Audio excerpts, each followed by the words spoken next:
received an interesting comment recently from a viewer of this channel who wants me to start talking a little more personally about things like retroactive jealousy. And the question that I'm going to respond to in today's video is, am I now, after overcoming retroactive jealousy, indifferent to the past? My name is Zachary Stockill, and since 2013, I've been helping men and women from all across the world overcome retroactive jealousy and save their relationships. If you'd like to work with me one-on-one, or you'd like more information about my work, please visit my website at retroactivejealousy.com. For the people here for the first time, the term retroactive jealousy refers to unwanted intrusive thoughts, often obsessive curiosity, and what I like to call mental movies about your partner's past relationships and/or sexual/dating history. And if you're really here for the first time, in 2013, I published a book called Overcoming Retroactive Jealousy. And in that book, I got pretty personal about my own journey towards overcoming retroactive jealousy. I'm just realizing the book is right there, so it's right behind me, my first book. And I think in the early days of my blog, certainly, I spoke very personally about my personal experience of retroactive jealousy. These days, I don't speak a whole lot, at least I haven't spoken a whole lot recently, about my personal experience working my way through retroactive jealousy, because in my mind, I've covered that in detail. And these days, there isn't much to say, really. Retroactive jealousy is not an issue in my current life, hasn't been for many, many, many years, and I don't anticipate it ever being an issue in my life again. But I received a YouTube comment from a viewer of my channel who basically was asking me, well, he said two things. One thing, he said, Zach, you need to start sharing more personal stories because viewers like me find it very helpful. And number two, this viewer was curious if now, after having beat retroactive jealousy, I have become indifferent to the past, or at least indifferent to my partner's past. It's a good question, and it kind of gave me pause. And one thing that I think people get wrong about me sometimes, or they misinterpret what things I say, they think that overcoming retroactive jealousy means you have to be indifferent to your partner's past, even when your partner's past completely goes against your values and boundaries. So for example, let's say one of my boundaries is I would never be with someone who is on OnlyFans. Just a random example, don't hate me OnlyFans women, but let's say a lot of people have that boundary. Let's say that's someone's boundary.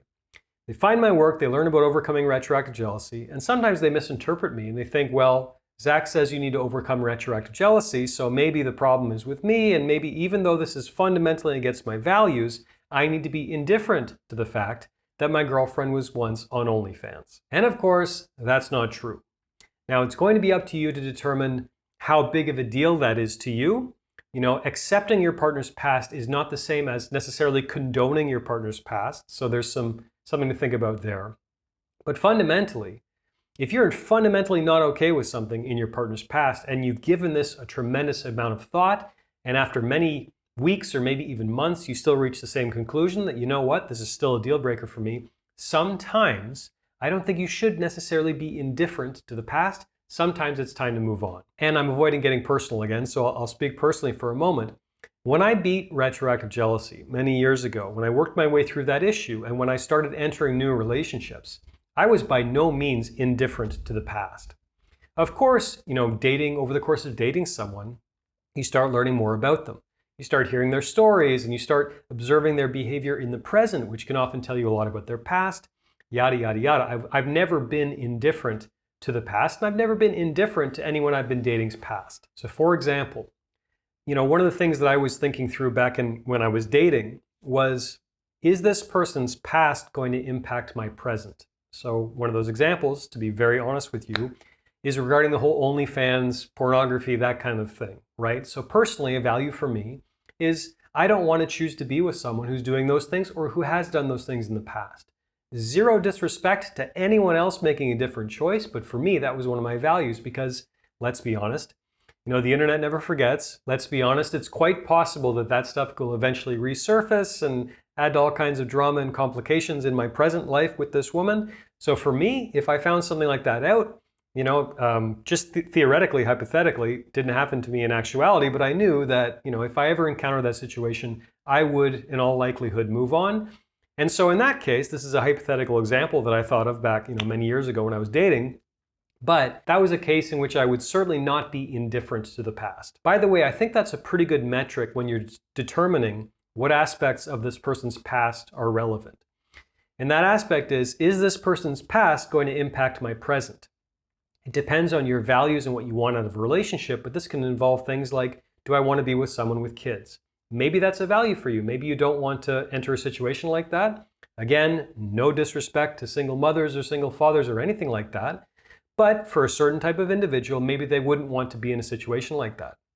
And they need to know that before they start dating so they don't start hurting people and all the rest. Another example, maybe you don't want to date someone who's done pornography in the past or has done OnlyFans in the past. And, as long as you're honest and upfront about that, you don't go around making people feel bad or whatever. You're just very clear, like, okay, well, this isn't going to work and God bless. There's nothing wrong with that. In fact, I think it's very important for everyone, male, female, young, old, everyone, to think about their boundaries and their values when they are single, before they start looking for a new relationship, to get very clear on what they're willing to accept and what they're not willing to accept long before they match with that person on the dating app or long before they meet up with that person for that coffee. Get clear on this stuff when you are single, because let me tell you, it makes your dating life so much more efficient, so much easier when you have that crystal clarity before you start entertaining new dating options. So all of this is to say, standing here today talking to you, and indeed, ever since I overcame retroactive jealousy, it's the same thing. No, I am not indifferent to the past, and I'm not saying that anyone necessarily should be indifferent to the past. That said, of course, most of my coaching clients are worried about ghosts, are worried about things from their partner's past that in fact don't matter. So I don't think you should be indifferent to the past, but I do think you should take the time to carefully consider what actually matters as it relates to the past. Thanks for listening. Thanks for watching. If you benefited from this video, please take a moment to let me know by clicking the like button below. You can also leave a comment and tell me what you think, and be sure you are subscribed to my channel on YouTube to be notified of new videos moving forward. Thanks again for watching. I'll talk to you again soon.